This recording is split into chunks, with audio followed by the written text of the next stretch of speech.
পশ্চিমবঙ্গের মুখ্যমন্ত্রী শুভেন্দু অধিকারীকে গ্রেপ্তার করেছে ডিবি পুলিশ। তোমার মা তোমার ঘরে নিয়ে রেখে দাও, তোমার মাথা তোমার ঘরে রাখো, তোমার কেন তুমি গরু এনেছো এখানে সেটা বলো। মুখ্যমন্ত্রী শুভেন্দু অধিকারীর নগ্ন রূপ এবার পুরোপুরি ফাঁস। যখন হিন্দুরা প্রচন্ডভাবে খেপে গেছে, খেপে যাওয়ার পরে তো এখন বিপাকে পড়েছে না শুভেন্দু, প্রচন্ড বিপাকে পড়ে গেছে। কড়া চ্যালেঞ্জের মুখে রাজ্যের নতুন মুখ্যমন্ত্রী শুভেন্দু অধিকারী। পশ্চিমবঙ্গে কোরবানি নিষিদ্ধের আসল কারণ কিন্তু এবার ফাঁস হয়েছে। একেবারে কিন্তু হাতে নাতে কিন্তু ফেঁসে গিয়েছেন শুভেন্দু অধিকারী। হ্যাঁ দর্শক, মুসলিমদের উপর যে জোর করে যে আইন চাপিয়ে দেওয়া হয়েছে কোরবানি নিষিদ্ধ, এমনকি খোলা জায়গায় নামাজ নিষিদ্ধ থেকে শুরু করে আরো বেশ কয়েকটি বিতর্কিত আইন পাশ করেছে এই মুখ্যমন্ত্রী শুভেন্দু অধিকারী পশ্চিমবঙ্গে, যাতে মুসলিমদের নানাভাবে হেনস্থা করা যায়। কিন্তু মুসলিমদের হেনস্থা করতে গিয়ে কিন্তু এবার স্বয়ং কিন্তু হিন্দুত্ববাদী যারা রয়েছে তারাই কিন্তু এবার চরম বিপদে পড়ে গিয়েছে। তবে এটা কেন করলো শুভেন্দু অধিকারী? হ্যাঁ দর্শক, সেটাই কিন্তু এবার বেরিয়ে এসেছে। যার মূল কারণ হলো গরু ব্যাপারীরা গরু বিক্রি করতে না পারলে তার কাছে অর্থাৎ সরকারের কাছে কম দামে বিক্রি করে দিবে এবং সেটা সরকার বিদেশে পাচার করে অর্থাৎ মাংস হিসেবে বিদেশে পাচার করে বেশি টাকা মুনাফা করবে। সেই প্রক্রিয়াই কিন্তু চালিয়েছিল শুভেন্দু অধিকারী। তবে এবার সব ফাঁস হওয়াতে কিন্তু শুভেন্দু অধিকারীর বিরুদ্ধে কিন্তু একেবারে হাইকোর্টে কিন্তু এই হিন্দুত্ববাদী যারা রয়েছে এমনকি মুসলমান যারা রয়েছে সকলেই কিন্তু জোটবদ্ধ হয়ে কিন্তু এই শুভেন্দু অধিকারীর বিরুদ্ধে কিন্তু মামলা করেছে। দর্শক, যেটার কিছুটা অংশবিশেষ আপনারা ভিডিও শুরুতেই কিন্তু দেখতে পেয়ে বুঝতে পেরেছেন যে আমাদের আজকের এই ভিডিওটা ঠিক কতটা গুরুত্বপূর্ণ হতে চলেছে। তাই আপনার কাছে অনুরোধ থাকবে দর্শক, ভিডিওতে একটি লাইক দিয়ে অবশ্যই চ্যানেলটি সাবস্ক্রাইব করে বেল আইকনটি অন করে দিবেন, তারপর সম্পূর্ণ ভিডিওটি কন্টিনিউ করবেন। তাহলে চলুন সম্মানিত প্রিয় দর্শক, আগে আপনাকে সেই মূল রিপোর্টটি দেখিয়ে নিয়ে আসি, তারপর আরো আলোচনা করবো আমরা। তোমার মা তোমার ঘরে নিয়ে রেখে দাও, তোমার মাথা তোমার ঘরে রাখো, তোমার কেন তুমি গরু এনেছো এখানে সেটা বলো। মুখ্যমন্ত্রী শুভেন্দু অধিকারীর নগ্ন রূপ এবার পুরোপুরি ফাঁস। হিন্দু মুসলিম দাঙ্গা লাগাতে গিয়ে এবার চরম বিপাকে খোদ বিজেপি সরকারি। একদিকে তৃণমূল কংগ্রেসের হাইকোর্টে চ্যালেঞ্জিং মামলা, অন্যদিকে মুসলিমদের আটকাতে গিয়ে নিজেদের পাতা ফাঁদে পড়ে আজ পথে বসার উপক্রম খোদ হিন্দুদেরই। পরিস্থিতি এমন পর্যায়ে পৌঁছেছে যে হিন্দু মুসলিম ঐক্যের জোট এবার এক হয়ে রাজপথে নামার প্রস্তুতি নিচ্ছে। বিজেপির এই নোংরা রাজনীতির বিরুদ্ধে এবার কড়া ভাষায় গর্জে উঠলেন হুমায়ুন কবির ও নওশাদ সিদ্দিকী। একসময় নিজে 3 বাটি গরুর মাংস খেয়ে তৃপ্তির নাম এটাই টিফিন ক্যারিয়ারে করে বাড়িতে মাংস নিয়ে যাওয়া শুভেন্দু অধিকারী আজ কিভাবে ভুল পাল্টালেন, কিভাবে তার এই ভুল সিদ্ধান্তে হিন্দুদেরই চরম ক্ষতি হয়ে যাচ্ছে, জানতে হলে ভিডিওটি একদম শুরু থেকে শেষ পর্যন্ত দেখুন, কারণ আজকের রিপোর্টে উঠে আসবে এমন সব অজানা তথ্য ও গোপন ষড়যন্ত্রের কথা যা আপনাকেও রীতিমতো চমকে দেবে। পশ্চিমবঙ্গে কোরবানির ঈদকে সামনে রেখে গরুর রাজনীতি এখন চরমে। ঈদুল আজহা বা কোরবানির ঈদ ঘনিয়ে এলেই পশ্চিমবঙ্গে শুরু হয় পশু জবাই নিয়ে চরম উত্তেজনা। কিন্তু এবার যেন সব মাত্রা ছাড়িয়ে গেছে। নবনির্বাচিত বিজেপি সরকার এবং কট্টরপন্থী উগ্র নেতা মুখ্যমন্ত্রী শুভেন্দু অধিকারী ক্ষমতায় আসার পর থেকেই পশু কোরবানির উপর একের পর এক আজগুবি কড়াকড়ি আরোপ করে আসছেন। 1950 সালের পশ্চিমবঙ্গ পশু জবাই নিয়ন্ত্রণ আইনকে নতুন করে ঢাল হিসেবে ব্যবহার করছে বর্তমান সরকার। গত 13ই মে রাজ্য সরকারের স্বরাষ্ট্র দফতর থেকে জারি করা এক কড়া নির্দেশিকায় বলা হয়েছে, ষাঁড়, বলদ, গরু, বাছুর বা মহিষ জবাইয়ের আগে অবশ্যই পশুর ফিট সার্টিফিকেট বা সুস্থতার সনদ নিতে হবে পঞ্চায়েত বা পৌরসভার কাছ থেকে। শুধু তাই নয়, আইনের দোহাই দিয়ে বলা হচ্ছে 14 বছরের বেশি বয়সী বা বার্ধক্যজনিত কারণে অক্ষম, স্থায়ীভাবে পঙ্গু বা নিরাময়ের অযোগ্য রোগাক্রান্ত গবাদি পশু ছাড়া অন্য কোনো সুস্থ পশু কেনা বেচা বা জবাই করা যাবে না।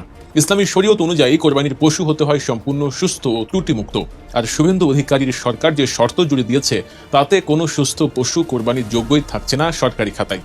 এটি মূলত মুসলমানদের গরু কোরবানি করতে না দেওয়ার এবং তাদের ধর্মীয় স্বাধীনতায় হস্তক্ষেপ করার একটি সুপরিকল্পিত রাজনৈতিক চাল। কিন্তু বিজেপি সরকারের এই চরম স্বৈরাচারী সিদ্ধান্তের বিরুদ্ধে এবার ফুঁসে উঠেছে তৃণমূল কংগ্রেস এবং সাধারণ মানুষ। মুখ্যমন্ত্রী মমতা বন্দ্যোপাধ্যায়ের কড়া নির্দেশে এই নির্দেশিকাকে চ্যালেঞ্জ করে কলকাতা হাইকোর্টে জনস্বার্থ মামলা দায়ের করেছেন তৃণমূল কংগ্রেসের জনপ্রিয় ও ফায়ার ব্র্যান্ড নেত্রী মহুয়া মৈত্র। হিন্দুদের উপরে এটা খুব খারাপ একটা প্রভাব পড়েছে, কারণ যারা এর সাথে যুক্ত তারাও তো এই ফেস্টিভ্যাল। তার সাথে এই মামলায় আরও বেশ কয়েকজন নেতা যোগ দিয়েছেন। মহুয়া মৈত্রের স্পষ্ট দাবি, এই সিদ্ধান্ত সরাসরি ধর্মীয় রীতি পালনে বাধা সৃষ্টি করছে এবং গ্রামীণ অর্থনীতিতে চরম নেতিবাচক প্রভাব ফেলছে। ঈদের আর মাত্র কয়েকদিন বাকি, হাতে সময় খুবই কম, আর তাই দ্রুত এই নির্দেশিকা বাতিলের জন্য তিনি হাইকোর্টে জোর আবেদন জানিয়েছেন। ভারতে গরু জবাই নিষিদ্ধ করার যে আইনটি পাশ করা হয়েছিল, এই আইনে মূলত তারা 2টি প্ল্যান এখানে করে রেখেছিল। প্রথম প্ল্যান ভেস্তে যাওয়ার পরে এবার তারা দ্বিতীয় প্ল্যানে পা দিচ্ছে। এখন প্ল্যান এ কি ছিল আর প্ল্যান বি কি ছিল এটা একটু বোঝা দরকার। আসেন আমরা এটা একটু বোঝার চেষ্টা করি। এখানে খুব ইন্টারেস্টিং বিষয়, তাদের প্ল্যান এ ছিল যে সেখানে মুসলমানদের গরু কোরবানি করতে দেবে না। এখানে কিন্তু কোনো ধর্মীয় বিষয় জড়িত ছিল না। পরিষ্কার করে শুনেন, ভারতে যে গরু কুরবানি নিষিদ্ধ করা হয়েছে বা গরু জবাই নিষিদ্ধ করা হয়েছে, এটা কোনো ধর্মীয় ব্যাপার নয়। এটা স্রেফ একটা লোক দেখানো ধর্মকে এখানে ব্যবহার করা হয়েছে। ভারতে কি গরু জবাই করা হয় না? শুভেন্দু অধিকারী কি গরুর মাংস খায় না? অবশ্যই খায়। ভারত বর্তমানে পৃথিবীর 4র্থ বৃহত্তম গরুর মাংস রপ্তানিকারক দেশ। আশ্চর্য হচ্ছেন? কোন তথ্য বলছে যে 4র্থ নয়, তারা 2য় বৃহত্তম দেশ যারা বিদেশে গরুর মাংস রপ্তানি করে। প্রথম কাতারে রয়েছে ব্রাজিল, ব্রাজিলের পরে অনেকেই বলছে মার্কিন যুক্তরাষ্ট্র, অস্ট্রেলিয়া, এর পরেই ভারতের অবস্থান। কিন্তু ডেটা কি বলছে? গত 2023 এবং 24 সেশনে ভারত কত কেজি, কত লাখ টন গরুর মাংস রপ্তানি করেছে? 4 কোটি 20 লক্ষ টন গরুর মাংস তারা রপ্তানি করেছে, এবং প্রতি বছর এভারেজ তারা এই গো মাংস বাইরে রপ্তানি করে 42,000 কোটি টাকা তারা বৈদেশিক মুদ্রা অর্জন করে। চিন্তা করতে পেরেছেন? তাহলে গরু কি সেখানে জবাই হয় না? সেখানে কিন্তু গরু তো আস্তা গরু তো পাঠানো হয় না, গরু জবাই করে সেই গরুর মাংসগুলো প্যাকেটজাত করে তারপরে পাঠানো হয়। তাহলে গরু জবাই সেখানে নিষিদ্ধ হলো কি করে?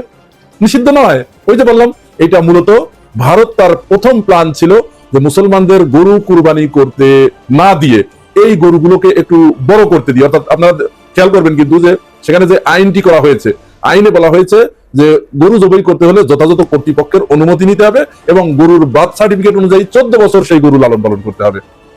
বুঝতে পেরেছেন? 14 বছর, মানে একদিকে যেন 2-3 বছরের গরু কেউ জবাই করে কুরবানি করতে না পারে, পাড়ার কসাইয়ের দোকানদাররা যেন গরু জবাই করতে না পারে, যেখানে সেখানে গরু যাতে জবাই না হয়, তারা এই পুরা গরুটা এই যে শর্ত দিয়ে, কঠিন থেকে কঠিনতর শর্ত দিয়ে গরু বড় করবে, বড় করে বড় বড় বিগ বিজনেসম্যানদের কাছে এই গরু বিক্রি করতে সেখানকার খামারিদেরকে তারা বাধ্য করেছে এই আইনের মাধ্যমে।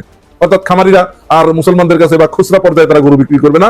তারা একটা গরু কিন্তু প্রচন্ড এক্সপেন্সিভ গরু পালা, তো এরকম খরচ করে করে 14 বছর কে খরচ করবে? প্রতি বছর একটা গরুর পিছনে কত খরচ হয় এটা গরু যে পালে সেই বুঝতে পারে। তো এরকম পালতে পালতে ধার দিনা করে আপনি পালবেন, পালার পরে এই গরুটা আপনি বড় বিগ বিজনেসম্যান যারা এই যে গোমাংস রপ্তানি করে তাদের কাছে আপনি বিক্রি করবেন কম দামে, তুলনামূলক কম দামে। একটা গরু কুরবানির ঈদে যে দামে বিক্রি হয়, ওই বিগ বিগ বিজনেসম্যানদের কাছে গেলে আপনার সেই দাম আপনি পাবেন না। 14 বছর ধরে রাখলে তো ওটা পাবেনই না। তাহলে একদিকে তাদের কৃষকদেরকে, খামারিদেরকে ক্ষতিগ্রস্ত করে তারা এই যে রাষ্ট্র এখানে ফুলে ফেপে বড় হবার জন্য এবং মূলত আন্তর্জাতিক বাজারটা ধরার জন্য, অর্থাৎ তার এখন উদ্দেশ্য সে এখন প্রথম হবে, ব্রাজিলকে টপকে প্রথম পর্যায়ে সে চলে যাবে, এই তার প্ল্যান এ ছিল।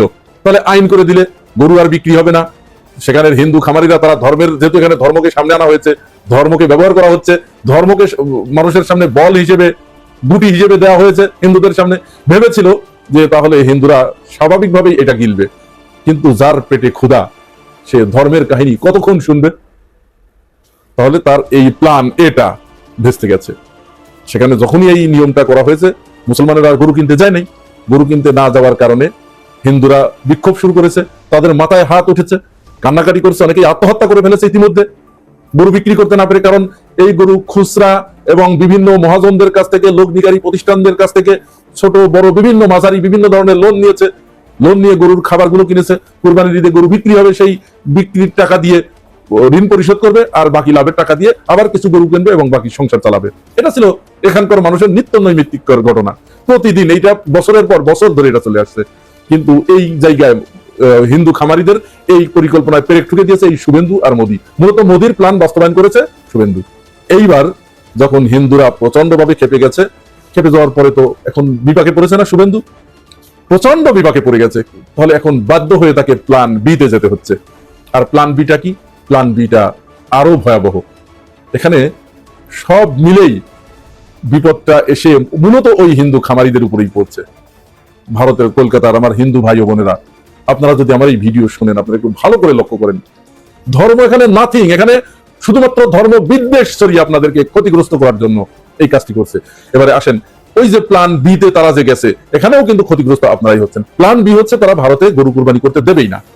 এখন কি করছে শুভেন্দু অধিকারী? এই ছোট ছোট খামারিদেরকে বা এখানে কিছু ফরিয়া বা দালালদেরকে ঠিক করে দিয়েছে। তারা কি করছে? ওই হিন্দু যারা খামারি আছে, একেবারে প্রান্তিক পর্যায়ের, যারা খুচরা পর্যায়ের 2টা 5টা 10টা গরুর মালিক, এদেরকে একটা দালাল ধরিয়ে দিয়েছে যে ওর কাছে গরুগুলো বিক্রি করে দাও। এখন এই দালাল কি করছে? 20 জন 30 জন 50 জনের গরু কিনে তারা রাতের অন্ধকারে এই বাংলাদেশের চাঁপাইনবাবগঞ্জ সীমান্ত দিয়ে রাতের অন্ধকারে গরুগুলো বাংলাদেশে পাচার করে দিচ্ছেন। তার প্ল্যান বিটা এটা, যে সেখানে হিন্দুরা, তাদের এটা জানা ছিল যে যখন এটা নিষিদ্ধ করা হবে তাহলে মুসলমানরা গরু কিনবে না, গরু না কিনলে এখানে তো গরুর ব্যবসা মূলত হিন্দুরাই করে, বেশি গরু পালে হিন্দুরা, তাহলে তারা বিক্ষুব্ধ হবে, তারা গরু বিক্রি করতে পারবে না। এই গরুগুলো কি করব, রাতের অন্ধকারে বাংলাদেশে পুশ করে দেওয়া হবে, বাংলাদেশের ব্যবসায়ীরা এই গরুগুলো কিনবে। এটা ছিল তাদের প্ল্যান বি। এখন আমাদের এখানে একটু করণীয় আছে। বাংলাদেশে যারা আমরা মুসলমান ভাইয়েরা আছি, এই মুহূর্তে পশ্চিমবঙ্গের হিন্দু ভাইদের পাশে আপনাদেরকে দাঁড়াতে হবে। আপনারা এই যে ভারত থেকে যে গরুগুলো রাতের অন্ধকারে চোরাই পথে আসছে, সরকার এটি ঠেকাতে পারছে না, সীমান্ত রক্ষাকারী বাহিনী যারা আছেন তাদেরকে অনুরোধ করব, আপনারা সীমান্ত পুরোপুরি বন্ধ করে দেন, একটা গরু যেন বাংলাদেশে ঢুকতে না পারে। আমরা বাংলাদেশে যে গরুগুলো আছে এগুলো দিয়েই আমাদের কুরবানি চলবে, কোনো সমস্যা নেই, আরো বরং উদ্বৃত্ত আছে।